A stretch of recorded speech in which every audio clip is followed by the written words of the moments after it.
Speeding. Wide traction, take two. Thank you. So first off, Canyon, what's the first thing people see when they start condition monitoring? And what has Traction been doing differently?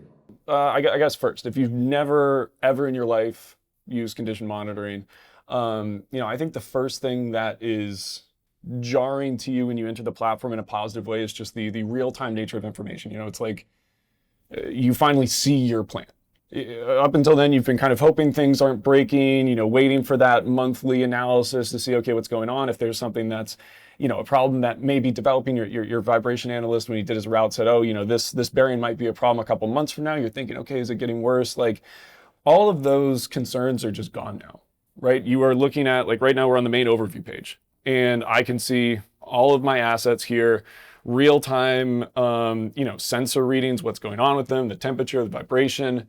I can see what's alarming right now, and I can see what those problems are. And it's just like, oh my God, I actually know what's going on. So one of the features that I think very literally demonstrates this concept is floor plans. So if we'll jump over here to an example one, this is a very flexible tool in which you can basically show the status of any of your assets on any sort of visual representation. So like if I flip through a couple here, we have, whether it's literal floor plans like this, like a schematic of your plant floor. Some customers get really creative. They'll send a drone up, actually take a photo top down and then place the assets there. Obviously that's contingent on a more like outdoor facility. It's just super cool. And it's just a great way to not have to know anything.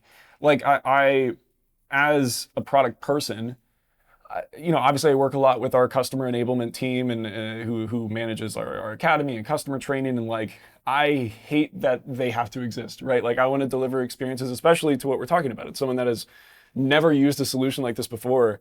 And you can just drop it and say, okay, I know that's my asset. I can see it and it's green. Great. Okay. This asset over here, I see it, I know it, and it's red. Okay. I need to check on that. Like it's just so natural and intuitive. And there's literally no learning curve, nothing to acclimate to, no new workflows. It exists. Moving beyond that, I'll get back over to my demo site. The first thing, right? So insights are quite literally what you're paying for, right? When having a nice, clean, 100% green platform is great, honestly, but like problems are going to happen. And that is what we deliver to you in the form of what we call insights, which are forward-looking. So that means we captured a sample, our 7,500 machine learning models ran that through, and they saw something that indicates that there may be a problem arising. That can vary in terms of timeline. A lot of times we'll tell you, okay, this is a early stage bearing wear, late stage bearing wear, and you see them delivered here in the right pane, just a kind of notification center for what's going on with your asset. So if we pull one up, we'll do the bearing wear example. This is going to tell you what asset this is concerned with. It's going to give you a quick little description here that is just easy, readable language, and this is perfect for novice users, right? Where I don't want to read a spectrum. I don't want to do anything fancy. You're probably super busy anyways. A lot of the people that are new to condition monitoring may not have a dedicated reliability team running this platform. You don't want to do anything complicated. You might have 5 minutes to get into our platform and see, okay, what's going on with my machine? So we make that really, really easy to say, okay, I have this problem. It's this machine. Here's a quick, like I have a guy next to me telling me, okay, there's this problem. This is what we're seeing. Like, this is what you should do next. And that is like in my opinion, the pinnacle of actionability, right? Where it's thoughtless. It truly is thoughtless. And that's the type of experience that I think we are really appreciated for with our customers. All that to say, if you want to keep digging deeper, maybe you do have a little bit of a vibration analysis background. If we scroll down, you just get deeper and deeper into information about that insight and why we generated it. So before we get too far, you can see that it says rolling element wear early stage, and it actually calls out the exact name and number of that bearing.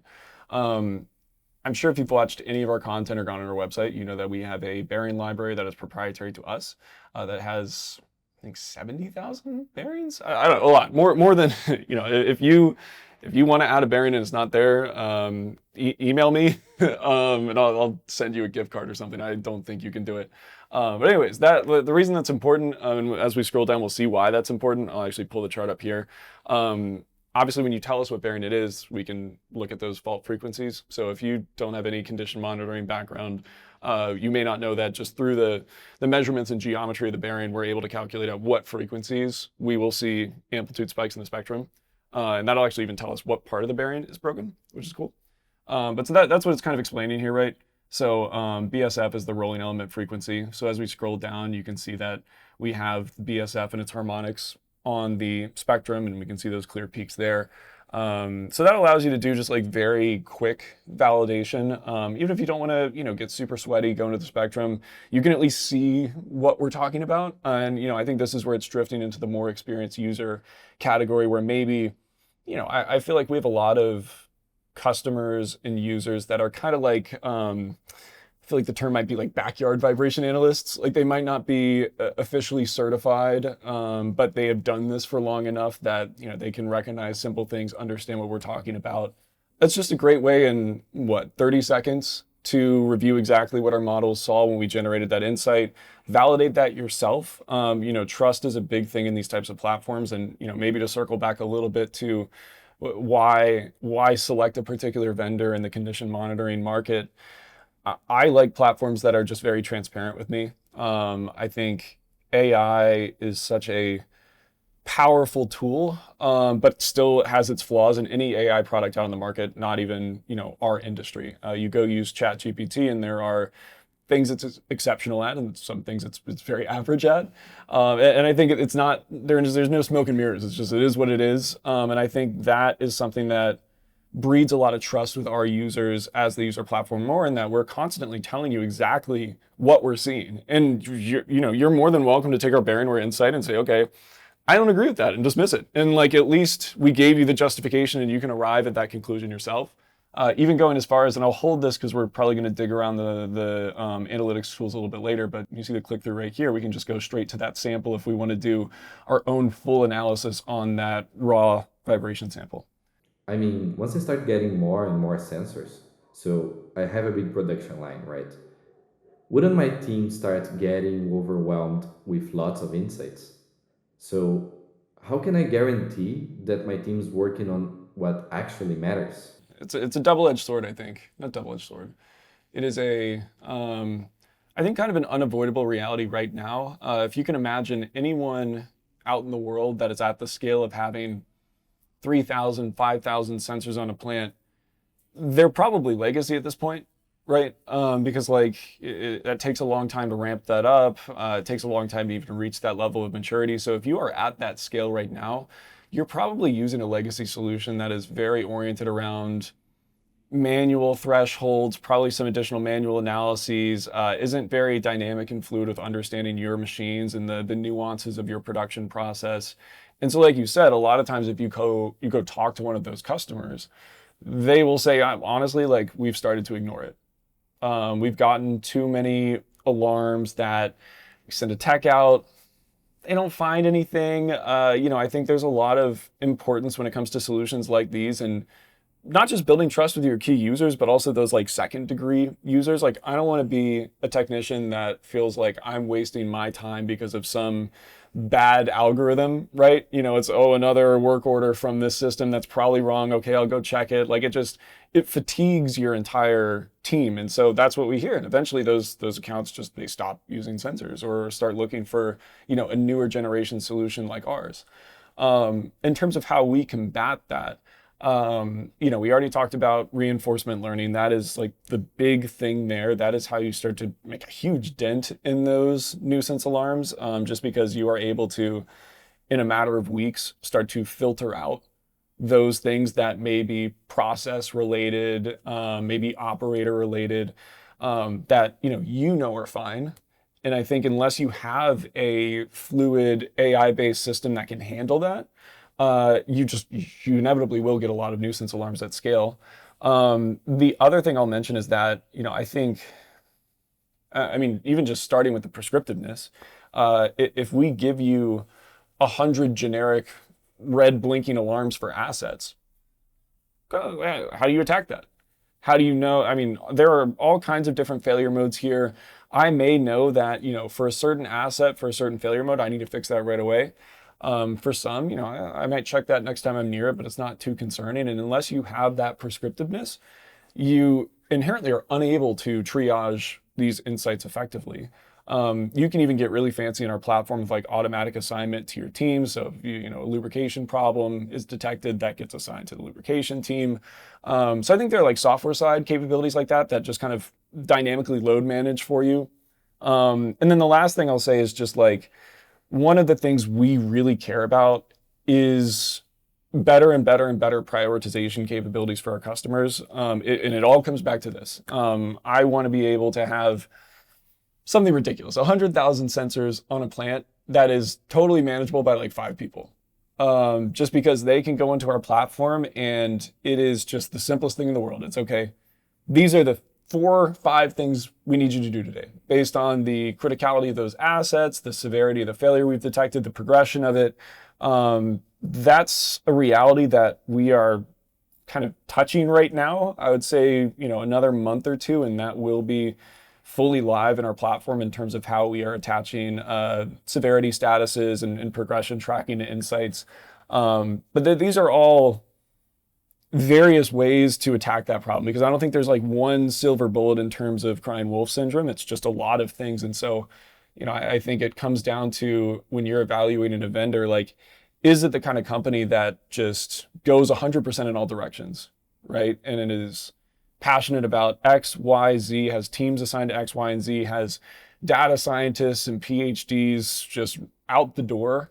That's how you solve that problem. And so I think when you assess some of these vendors, it's clear that commercial priorities are their highest priorities. And that's fine. Everyone wants to sell stuff. But I think if you're looking forward and that vendor is not investing enough in R&D, you'll be dissatisfied 12, 24 months from now when you're really trying to ramp up that quantity. Okay, so Traction's catching machine failures. When do I start increasing my reliability? Catching failures is that foot in the door that justifies solution value. There's more to go from there, but honestly, once we deploy our sensors, you're 3-4 months into a contract, the solution has now paid for itself, and now you're just making money basically. Maybe then you start to look for other things. Like one of the things that I talk about is like when really pushing our customers, right? Because I think one of the things that we pride ourselves on as a company is like, this is very much a partnership. And I think it's not a vendor-customer relationship. We'll sell you anything and run. We really want to solve our customers' current day problems, but also be a little, like I said, push them a little bit and say, okay, like, what are we doing next? Because reliability is a journey, it's a marathon. And that was one of the big purposes behind the reliability-oriented features that we just put into the platform. Because if you think about it, if we put a sensor on a machine and preemptively identify a problem, we call that predictive maintenance. The case can be made that that's still reactive. You still are responding to a problem. You're not doing anything about the frequency of those problems. And the way you do something about the frequency of those problems is by taking your kind of data collection discipline to the next level and really tracking KPIs like mean time between failures and making sure that you are doing things in your PMs and making changes to your maintenance and reliability programs that are actually reducing the rate of these failures. So if we jump over to the reliability tab, you can see how you are able to take insights that we generate and turn them into like formal failure events, where you can do a proper, root cause analysis. What was the part that actually broke that caused this? Why did this failure occur? Outline the entire time span and kind of, life cycle of that failure, when it was first detected, when your team first intervened, how long that maintenance took, what the end-to-end time loss was, any downtime that occurred, as well as any of the savings that you are getting out of that particular failure avoidance. And so when you do that, and you do that over time, you arrive at reporting that allows you to actually track the efficacy of your reliability activities.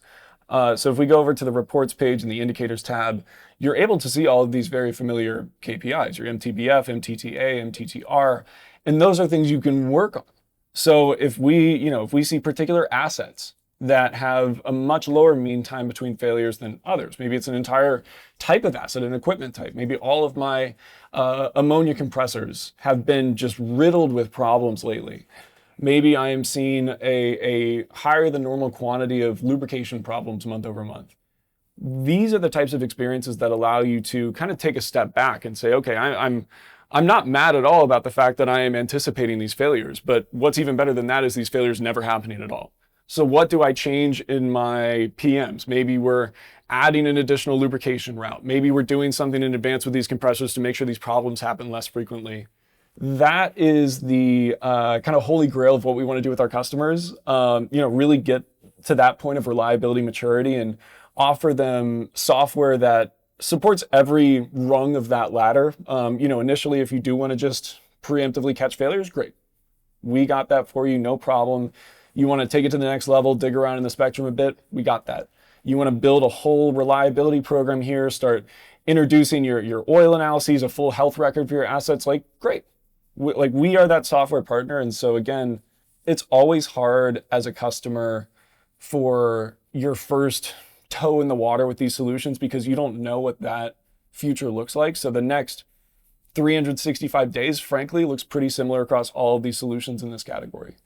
But if you can really push yourself to look further, because this will work, right? You are going to have success in that first year with a condition monitoring solution. You're going to want to have more sensors. You're going to want to cover more assets.